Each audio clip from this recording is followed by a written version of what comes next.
आज पानी ट्याङ्कीको स्ट्यान्ड बनाउनलाई आइसकेको छ अर्डर र तोरी गोदाममा गाडी प्याक गर्न लाथे झन्डै ठोक्केन यार।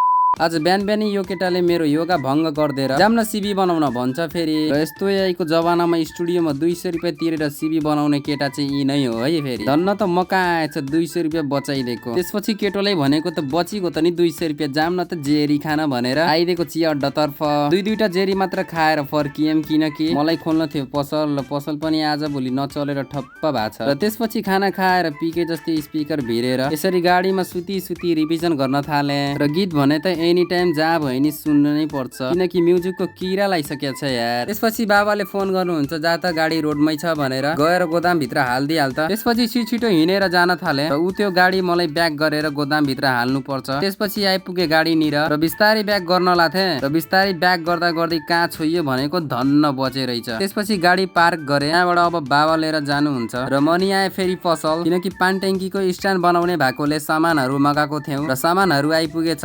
स्ट्यान्डको साउ चाहिँ उहाँ नै हुनुहुन्छ। नातामा मेरो अङ्कल पर्नुहुन्छ। त्यसपछि अङ्कल नि गइसक्नु भयो। मलाई सामानहरू राख्नु पर्ने हुन्छ नत्र भने चोर्न बेर लाग्दैन। र तपाईहरुलाई पनि धेरै वाला धन्यवाद। यति नै भोलि भेट्नु पर्छ है त। Tata bye by.